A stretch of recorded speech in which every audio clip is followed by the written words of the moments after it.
Hello everyone. आज का हमारा टॉपिक है डाइजेशन ऑफ फूड। इससे पहले हमने हमारी बॉडी का डाइजेस्टिव सिस्टम कैसा होता है, उसकी स्ट्रक्चर कैसी होती है, उसके बारे में रीड किया था। आज हम ये पढ़ेंगे कि हमारी बॉडी के अंदर डाइजेशन कैसे होता है। आज का जो टॉपिक है वो सबसे इंटरेस्टिंग टॉपिक है, तो इस वीडियो को सब लास्ट तक देखना, क्योंकि आज इस टॉपिक के बाद में आपको पता लगेगा कि हम जो डेली रूटीन में खाना खाते हैं उसका डाइजेशन हमारी बॉडी के अंदर कैसे होता है, उसके बारे में जानेंगे। ओके गाइस, तो स्टार्ट करते हैं डाइजेशन ऑफ फूड। सबसे पहले हम पढ़ेंगे डाइजेशन इन बक्कल कैविटी, कि बक्कल कैविटी के अंदर डाइजेशन कैसे होता है। देखो, हमारे माउथ के बाद जो नेक्स्ट ऑर्गन आता है वो होता है बक्कल कैविटी। वैसे तो हम जो हमारी बक्कल कैविटी है उसको ही माउथ बोलते हैं नॉर्मल रेगुलर लैंग्वेज के अंदर, लेकिन माउथ पार्ट कौन सा होता है, जो हमारे अपर लिप और लोअर लिप का जो एरिया होता है सिर्फ उसको ही माउथ बोला जाता है। उसके अंदर की जो कैविटी होती है उसको बक्कल कैविटी बोला जाता है। तो अब उस बक्कल कैविटी के अंदर हमारे फूड का डाइजेशन कैसे होता है, अब हम उसके बारे में पढ़ेंगे। तो buccal cavity perform two major functions, कि बक्कल कैविटी है वो दो मेजर फंक्शंस करती है। कौन कौन से? Mastication of food and facilitation of swallowing. तो सबसे पहला है मैस्टिकेशन ऑफ फूड, यानी कि फूड को क्या करती है, मैस्टिकेट कर देती है, बिल्कुल चूरा बना देती है। ये जो फंक्शन है वो हमारी बक्कल कैविटी के अंदर होता है, क्योंकि टीथ होते हैं हमारी बक्कल कैविटी के अंदर। तो टीथ के थ्रू क्या है कि इनको छोटे छोटे पार्टिकल्स में डिवाइड कर दिया जाता है, और सलाइवा का सिक्रीशन होता है, जिससे क्या है कि ये गीला होने की वजह से क्या है, बिल्कुल बारीक हो जाता है और इकट्ठा हो जाता है। ठीक है, फिर उसके बाद इसका दूसरा फंक्शन है फैसिलिटेशन ऑफ स्वेलोइंग। तो इसका मतलब क्या होता है कि अब बक्कल कैविटी से जो अदर ऑर्गन्स है, फेरिंग्स से ईसोफेगस, ईसोफेगस से स्टमक, तो यहाँ पर ले जाने का काम किसके थ्रू होगा? बक्कल कैविटी के थ्रू होगा।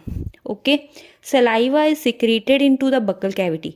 जैसा कि हमें पता है कि हमने पहले वाली जो टॉपिक किया था तो उसके अंदर हमने रीड किया था कि बक्कल कैविटी के अंदर सलाइवा का सिक्रीशन होता है। तो सलाइवा के अंदर क्या क्या होता है उसके बारे में रीड करेंगे। तो हमारी सलाइवा के अंदर वाटर होता है, इलेक्ट्रोलाइट्स होते हैं। अब इलेक्ट्रोलाइट्स कौन कौन से होते हैं? Sodium, potassium, chloride ions and bicarbonate ions. और एंजाइम्स होते हैं, कौन कौन से? Amylase and lysozyme. जो ये एंजाइम्स होते हैं इसका हमारे डाइजेशन में मेन रोल होता है। तो अब इसका रोल क्या होता है, अब इसके बारे में पढ़ेंगे, क्योंकि हमारे जो बक्कल कैविटी है उसके अंदर 30% स्टार्च का डाइजेशन होता है। तो 30% स्टार्च होती है वो माल्टोज में कन्वर्ट हो जाती है। जो स्टार्च होता है वो कॉम्प्लेक्स सब्सटेंस होता है, उसको सिंपल सब्सटेंस में कन्वर्ट करने के लिए अमाइलेज एंजाइम यूज़ में आता है। तो अमाइलेज एंजाइम क्या करता है? स्टार्च को माल्टोज में कन्वर्ट कर देता है। फिर दूसरा एंजाइम कौन सा है? लाइसोजाइम। तो लाइसोजाइम क्या करते हैं? ये भी हमारी सलाइवा के अंदर प्रेजेंट होते हैं। ये एंटीबैक्टीरियल एजेंट होते हैं। एंटीबैक्टीरियल एजेंट का मतलब क्या होता है कि ये बैक्टीरिया को क्या करते हैं? ख़त्म कर देते हैं। कि अगर हमारी बक्कल कैविटी के अंदर एयर के थ्रू कोई बैक्टीरिया एंटर करता है, या कोई ऐसी चीज़ हम खा लेते हैं कि जिससे कि बैक्टीरिया हमारे माउथ में, बक्कल कैविटी में बन जाते हैं, तो उसको ख़त्म करने का काम कौन करेगा? लाइसोजाइम करता है, और हमें इन्फेक्शन से बचाता है। Mucus in saliva help in lubricating and adhering the masticated food particles into a bolus. अब इन्होंने कहा है कि जो सलाइवा के अंदर म्यूकस होता है, म्यूकस मतलब एक चिपचिपा सा पदार्थ, जो हमारी सलाइवा होती है तो वो एक चिपचिपा सा पदार्थ होता है उसके अंदर, उसको बोलते हैं म्यूकस। ये म्यूकस क्या करती है, जो हम खाना खाते हैं और वो जो छोटे छोटे टुकड़ों में डिवाइड हो चुका है तो उसको क्या करेगा? इकट्ठा कर देगा और एक बोलस लाइक स्ट्रक्चर बना देता है। ठीक है, तो उसको बोला इन्होंने bolus. Bolus is then conveyed into the pharynx and then into the oesophagus. अब इन्होंने कहा है कि जो वो बोल लाइक स्ट्रक्चर बन गई है हमारे बक्कल कैविटी के अंदर, तो उसको आगे पहुंचाने का काम किसका होता है? बक्कल कैविटी का ही होता है। तो वो आगे कहाँ कहाँ जाएगी? फेरिंग्स में, फिर फेरिंग्स के बाद ईसोफेगस में। जैसे कि हमने लास्ट वाले टॉपिक में किया था कि जैसे ये है फेरिंग्स, ये फेरिंग्स नहीं, ये बक्कल कैविटी है। फिर बक्कल कैविटी से आगे का जो पाथ आता है वो होता है फेरिंग्स। अब ये देखो, ये क्या है, ये फेरिंग्स है। अब फेरिंग्स से आगे ये ईसोफेगस से होता हुआ जो खाना है हमारा, वो कहाँ जाएगा, स्टमक के अंदर जाएगा। क्योंकि जो ईसोफेगस होती है वो एक सिर्फ लॉन्ग ट्यूब होती है, इसके अंदर फूड का डाइजेशन नहीं होता। हमारे फूड का डाइजेशन या तो बक्कल कैविटी में हो रहा था, अब इसके बाद सीधा फूड का डाइजेशन है वो कहाँ होगा, हमारे स्टमक के अंदर होगा। अब स्टमक में कैसे होगा उसके बारे में हम रीड करेंगे। अब ये देखो, जैसे इसमें ये बताया हुआ कि इन ईसोफेगस नो डाइजेशन अकर, कि डाइजेशन है वो नहीं होता है हमारे ईसोफेगस के अंदर। और क्यों नहीं होता, क्योंकि यहाँ पर कोई भी एंजाइम का सिक्रीशन नहीं होता है। तो कोई एंजाइम नहीं होगा तो इसको आगे फूड में का डाइजेशन भी कैसे होगा। तो फूड के डाइजेशन के लिए एंजाइम्स का होना ज़रूरी होता है। अब नेक्स्ट है वो है डाइजेशन इन स्टमक, कि हमारे हमने जो खाना खाया है तो अब वो हमारे स्टमक के अंदर कैसे डाइजेस्ट होता है, ये सबसे मेन होता है। हम सोचते हैं कि जो हम खाना खा रहे हैं तो वो सीधा ही हमारे पेट के अंदर यानी कि हमारे स्टमक के अंदर जाके डाइजेस्ट होता है, कि वहीं पे जाके पचता है, लेकिन ऐसा नहीं होता। हमारे सारे बॉडी के जो ऑर्गन्स हैं वो सब डाइजेशन में हेल्प करते हैं, जो एलिमेंट्री कैनाल के हैं। कौन कौन से, जैसे अभी अपने बक्कल कैविटी में पढ़ा, इसके अंदर भी हमारा 30% स्टार्च है वो डाइजेस्ट होता है। अब हमारे स्टमक में कैसे होता है उसके बारे में रीड करेंगे।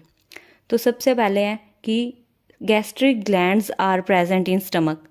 ये सबसे इम्पोर्टेंट क्वेश्चन बनता है इसका, कि हमारे स्टमक के अंदर कौन सी ग्लैंड्स होती हैं, उनका नाम क्या है। तो वो होती हैं gastric glands. These are present in mucosa layer. और ये कहाँ, कौन सी लेयर में प्रेजेंट होती हैं, म्यूकोसा लेयर के अंदर। Gastric glands have 3 major type of cells. अब इन्होंने कहा है कि गैस्ट्रिक ग्लैंड्स हैं जो हमारी, उसके अंदर मेन 3 टाइप की सेल्स होती हैं। और ये सबसे इम्पोर्टेंट क्वेश्चन है इसका, कि कौन कौन सी सेल होती हैं 3, और उसके थ्रू किसका सिक्रीशन होता है। तो सबसे पहले तो इन 3 सेल्स के नाम याद करेंगे अपने।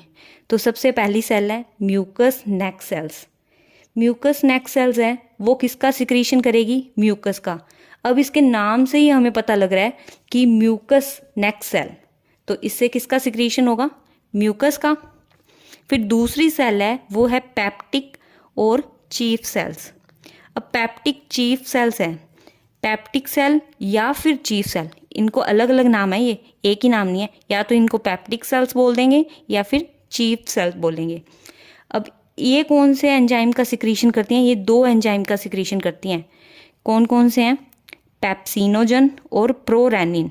अब इसको प्रो एंजाइम क्यों कहा गया है, क्योंकि ये जो पेप्सिनोजन और प्रोरेनिन है ये दोनों इनएक्टिव फॉर्म में सिक्रीट होते हैं, ये एक्टिव फॉर्म नहीं होती इनकी। ये एक्टिव फॉर्म कब बनती है, जब हमारे स्टमक के अंदर एसिड का सिक्रीशन होता है, तब ये एक्टिवेट होते हैं। ओके, तो ये थी दूसरी सेल कौन सी, पेप्टिक सेल। पेप्टिक सेल है, इसके नाम से भी देखो अपने याद कर सकते हैं, पेप्टिक सेल, पेप्सिनोजन और प्रोरेनिन। फिर थर्ड सेल है पैराइटल सेल, या फिर इसका दूसरा नाम है ऑक्जेंटिक सेल।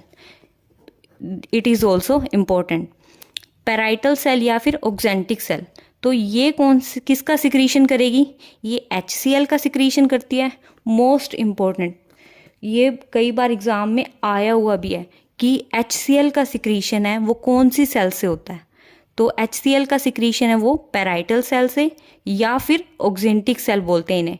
तो इनके थ्रू किसका सिक्रीशन होता है, HCl का। और दूसरा जो फैक्टर है वो क्या है, इंट्रिंसिक फैक्टर। इसका सिक्रीशन भी पैराइटल सेल से या फिर इसे क्या बोलेंगे, ऑक्जेंटिक सेल, इसके थ्रू होता है। तो इससे 2 चीज़ों का सिक्रीशन हुआ है, कौन कौन सी, HCl एंड इंट्रिंसिक फैक्टर। ये जो फैक्टर है ये हमारे बॉडी के अंदर विटामिन B12 के एब्जॉर्प्शन में हेल्प करता है। किस में हेल्प करता है, विटामिन B12 के एब्जॉर्प्शन में हेल्प करता है। अब नेक्स्ट क्या आ गया, stomach stores the food for 4 to 5 hours, यानी कि 4 से 5 घंटे के लिए जो स्टमक में फूड है वो स्टोर रहता है। ओके, फिर नेक्स्ट पॉइंट है food mix thoroughly with acidic gastric juice of stomach by churning movements of its muscular walls and is called crime.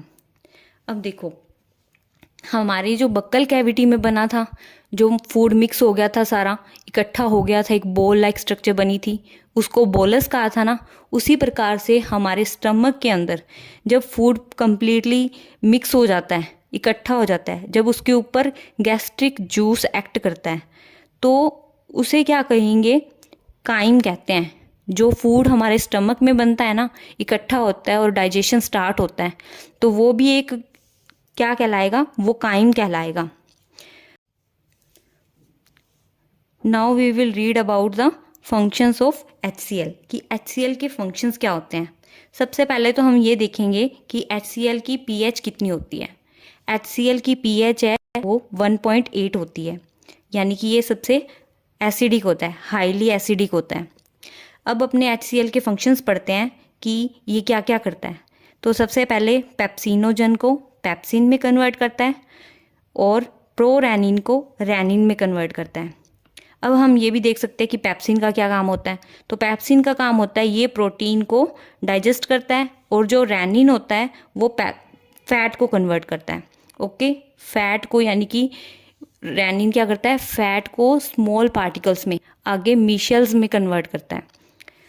फिर थर्ड फंक्शन HCl का क्या है कि ये बैक्टीरिया को किल करता है, यानी बैक्टीरिया को मारता है हमारी बॉडी के अंदर, और फूड का डाइजेशन करने में भी हेल्प करता है।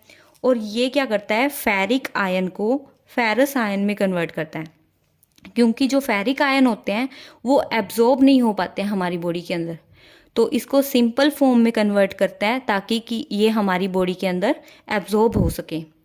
तो फेरिक आयन को फेरस आयन में कन्वर्ट करता है। ओके गाइस, तो इसके बाद हम पढ़ेंगे कि जो हमारी बॉडी के अंदर डाइजेशन है, स्टमक के बाद में कौन से पार्ट में होता है। तो सबसे पहले हम देखते हैं कि कौन सा पार्ट है जिसके अंदर नेक्स्ट डाइजेशन है वो स्टार्ट होता है। तो स्टमक के बाद में जो बॉडी में डाइजेशन होता है वो होता है हमारी स्मॉल इंटेस्टाइन के अंदर। ओके, तो वेरियस सिक्रीशंस अकर इन इंटेस्टाइन।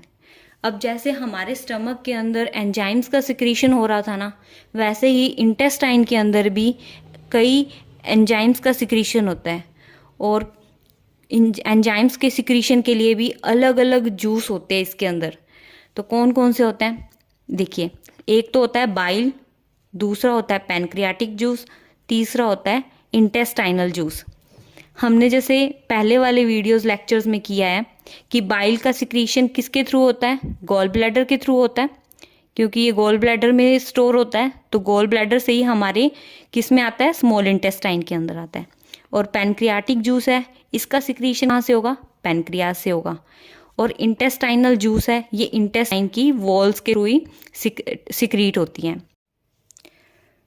पैनक्रियाटिक जूस के थ्रू कौन कौन से एंजाइम्स का सिक्रीशन होता है, तो सबसे पहले हम उसके बारे में रीड करेंगे। तो कौन कौन से एंजाइम्स हैं? ट्रिप्सिनोजन है, दूसरा है प्रो कार्बोक्सी पेप्टाइडेज, तीसरा एंजाइम है एमाइलेजेज, चौथा है लाइपेसेज, एंड पांचवा है न्यूक्लिएजेज, एंड नेक्स्ट है काइमोट्रिप्सिनोजन। अब हम देखते हैं कि ये सब क्या है कि इनएक्टिव फॉर्म के अंदर है। तो इनएक्टिव फॉर्म से एक्टिव फॉर्म में कन्वर्ट करने के लिए कौन कौन से एंजाइम्स काम में आते हैं, अब हम वो देखेंगे। तो ट्रिप्सिनोजन है, वो इनएक्टिव फॉर्म होता है। ये क्या है कि ट्रिप्सिन में कन्वर्ट होता है, और किसके थ्रू कन्वर्ट होगा? एंटेरोकाइनेज एंजाइम के थ्रू। अब ये ट्रिप्सिन में कन्वर्ट होने के बाद बाकी सभी जो एंजाइम्स हैं ना, उनको भी एक्टिव फॉर्म में कन्वर्ट कर देता है। तो देखो, trypsin further activate the other enzymes in pancreatic juice, मतलब कि सिर्फ ट्रिप्सिनोजन है उसको कन्वर्ट करने के लिए एंटेरोकाइनेज काम में आता है।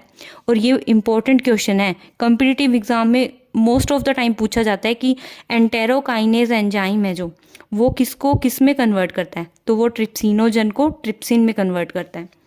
तो बाकी आगे जो ट्रिप्सिन है वो बाकी के पैनक्रियाटिक एंजाइम्स हैं, जो जूस है, पैनक्रियाटिक जूस के जो एंजाइम्स हैं उनको कन्वर्ट कर देगा। फिर है बाइल जूस, तो bile released in the duodenum contain bile pigment. अब ये जो बाइल है उसका सिक्रीशन कौन से पार्ट में होता है, इंटेस्टाइन के।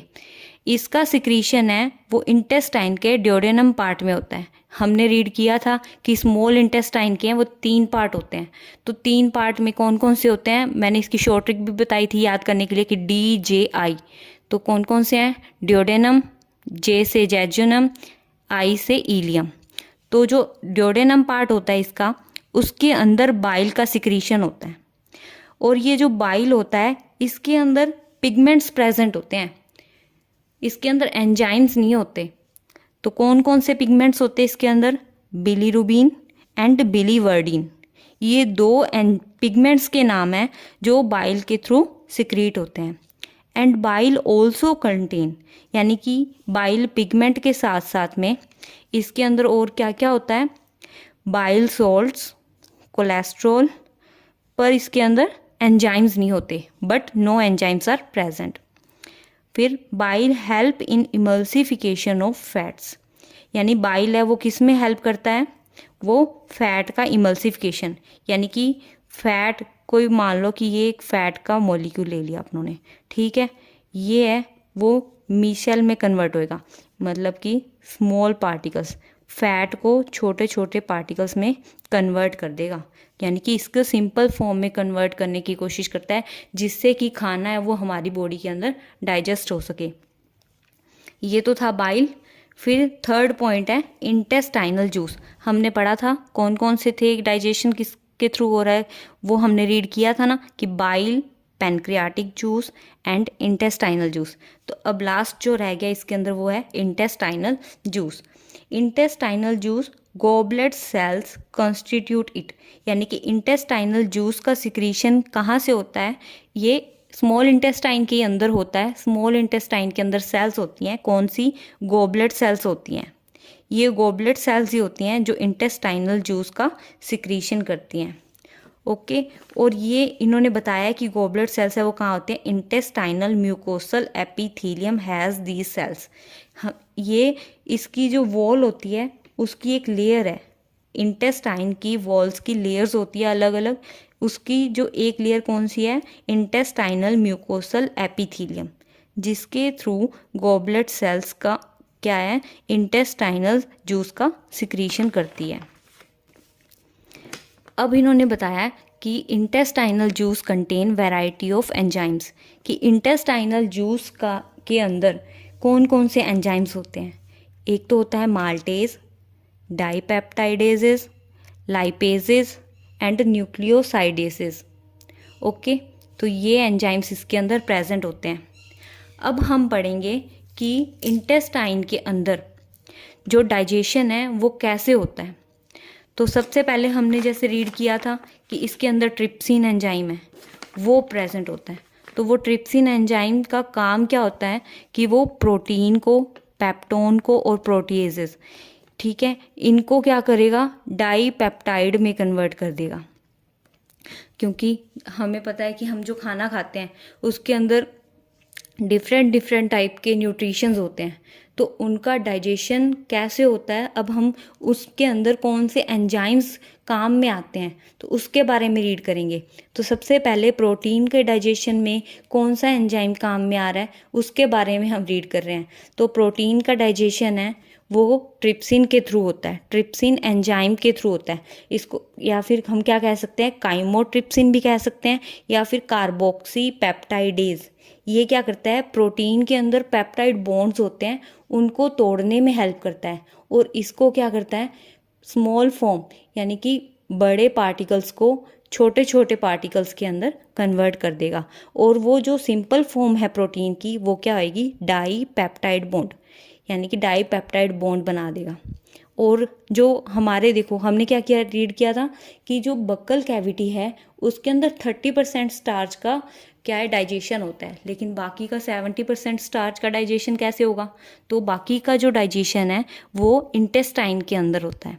तो ये क्या स्टार्च है वो किस में कन्वर्ट होगा, डाईसैकेराइड में कन्वर्ट होगा।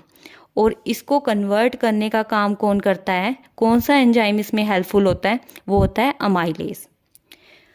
अब स्टार्च का डाइजेशन स्टार्ट हो गया, इसमें प्रोटीन का हो गया। फिर इसके अंदर है कि फैट्स, कि हम जो भी जैसे घी वगैरह खाते हैं तो उसमें फ़ैट होता है। अब वो फैट है उसका डाइजेशन कौन से एंजाइम के थ्रू होएगा, लाइपेजेस के थ्रू होता है। ये फैट किस में कन्वर्ट हो जाएंगे, डाइग्लिसराइड में। फिर डाइग्लिसराइड आगे लाइपेजेस के थ्रू ही मोनोग्लिसराइड में कन्वर्ट हो जाता है। अब फैट के बाद न्यूक्लिक एसिड होते हैं हमारी बॉडी के अंदर। न्यूक्लिक एसिड है वो किस में कन्वर्ट हो जाएंगे, न्यूक्लियोटाइड्स में और न्यूक्लियोसाइड्स में। ओके, देखो नेक्स्ट हम पढ़ेंगे कि एक्शन ऑफ इंटेस्टाइनल जूस। अभी हमने पहले रीड किया था कि पैनक्रियाटिक जूस है वो हमारे फूड को डाइजेस्ट करने में कैसे हेल्पफुल था, कि पैनक्रियाटिक जूस से जो एंजाइम सिक्रीट हो रहे थे वो कैसे डाइजेशन कर रहे थे। अब हम पढ़ेंगे कि इंटेस्टाइनल जूस है उसके थ्रू जो एंजाइम सिक्रीट होते हैं वो हमारे डाइजेशन में कैसे हेल्प करते हैं। तो सबसे पहले है डाईपेप्टाइड। डाईपेप्टाइड क्या करेगा कि अमीनो एसिड में कन्वर्ट कर देता है। अब डाईपेप्टाइड को अमीनो एसिड में कन्वर्ट करने के लिए कौन सा एंजाइम हेल्पफुल होता है, डाईपेप्टाइडेजेस। फिर माल्टोज आता है। माल्टोज किस में कन्वर्ट हो जाएगा, ग्लूकोज प्लस ग्लूकोज। माल्टोज है वो ग्लूकोज में कन्वर्ट करने के लिए कौन सा एंजाइम हेल्पफुल होगा, माल्टेज। और लैक्टोज को ग्लूकोज प्लस गैलेक्टोज में कन्वर्ट कर देता है कौन, लैक्टेज। फिर आता है सुक्रोज।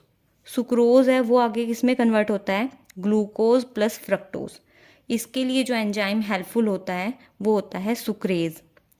अब देखो इनके नाम याद करने के लिए क्या आपने कैसे रख सकते हैं कि इनके नेमिंग को, तो माल्टोज है।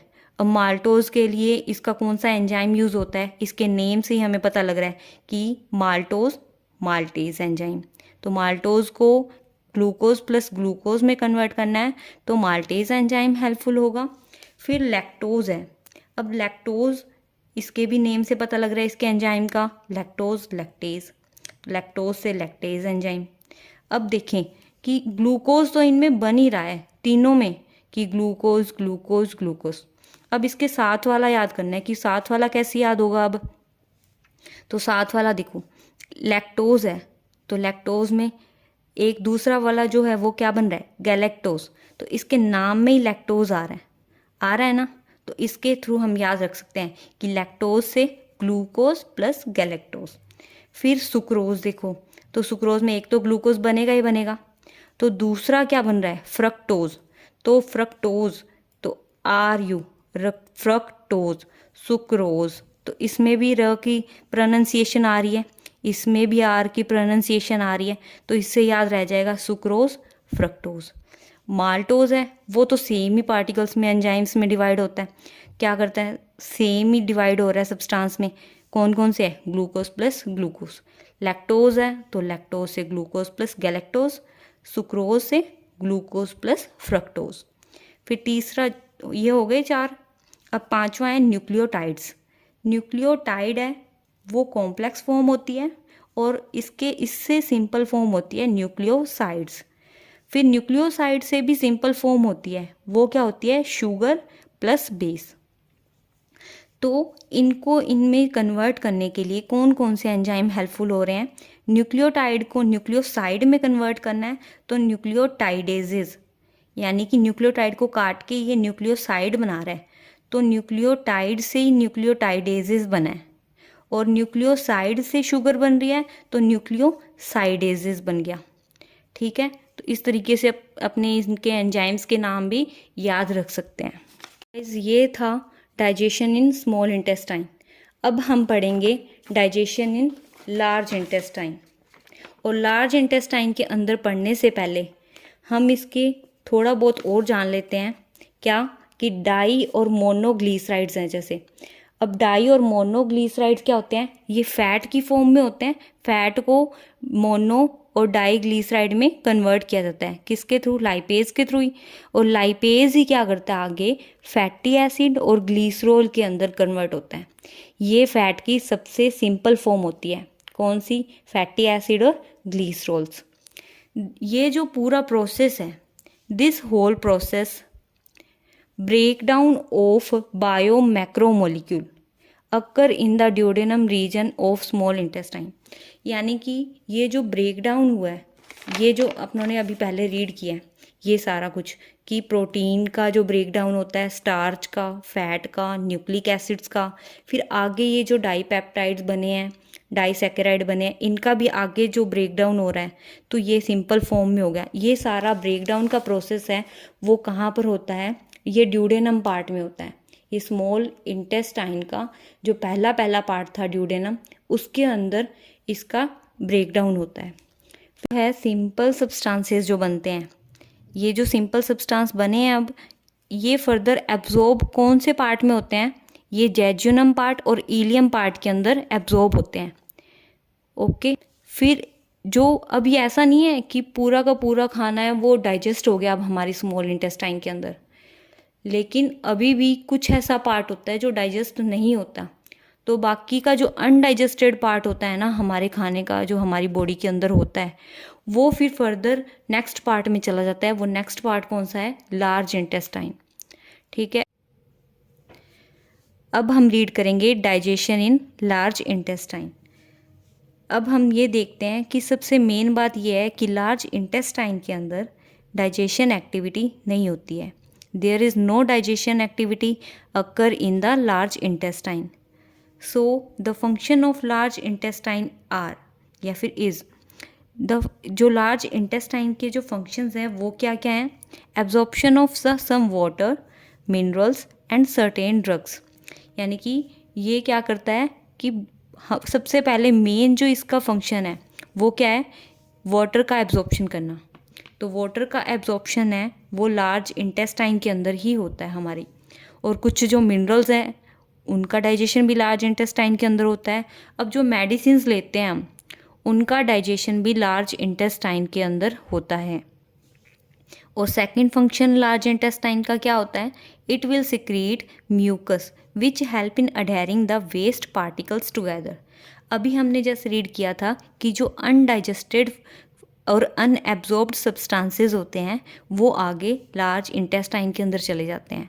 तो वो लार्ज इंटेस्टाइन के अंदर जब वो अनडाइजेस्टेड फूड आता है तो वो अलग अलग बिखरा हुआ होता है। अब उस अनडाइजेस्टेड फूड को इकट्ठा किया जाता है। तो इकट्ठा करने का काम कौन करता है? इसके अंदर म्यूकस का सिक्रीशन होता है।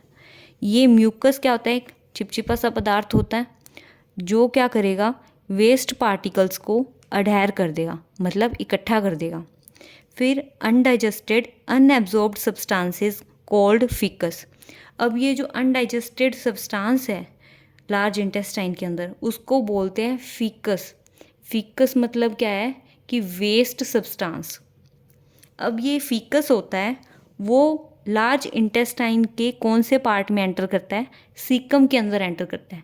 क्योंकि जैसे हमने स्मॉल इंटेस्टाइन के 3 पार्ट पढ़े थे, कौन कौन से? Duodenum, jejunum, ileum. वैसे ही लार्ज इंटेस्टाइन के भी 3 पार्ट होते हैं। तो वो कौन कौन से होते हैं? Caecum, rectum and colon. तो सबसे पहले सीकम होता है, फिर कोलन होता है, फिर रेक्टम होता है। ओके, तो इन्होंने कहा है जो फीकस होता है वो सबसे पहले एंटर किस में करता है? सीकम के अंदर करता है। फीकस एंटर करेगा सीकम में। और इसके बाद में जो अनडाइजेस्टेड फूड होता है temporarily stored in rectum till defecation.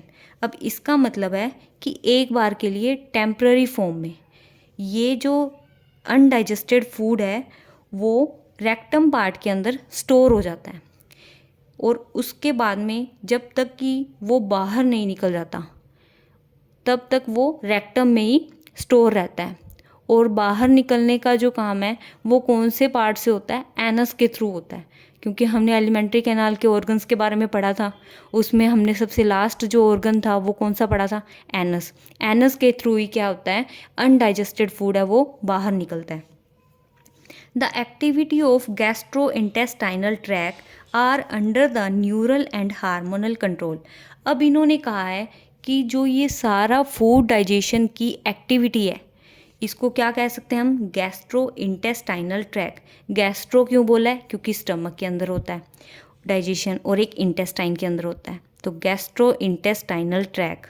तो ये जो एक्टिविटी है इसकी, वो किसके अंडर कंट्रोल होती है, वो होती है न्यूरल और हार्मोनल कंट्रोल।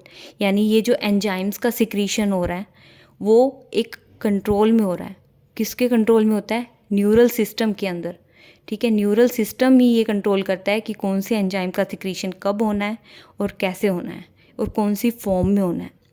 तो गाइस, ये था हमारे फूड का डाइजेशन जो हमारी बॉडी के अंदर होता है। ओके, अब नेक्स्ट जो पोर्शन इसका रह गया, क्या रह गया है कि एब्जॉर्प्शन कैसे होगा। अभी तक तो हमने पढ़ा है कि डाइजेशन कैसे हुआ है। अब डाइजेशन होने के बाद में हमारी बॉडी के अंदर ये जो ब्लड वगैरह है उसके अंदर इसका एब्जॉर्प्शन कैसे होगा, तो उसके बारे में हम नेक्स्ट पार्ट में पढ़ेंगे। Thank you guys.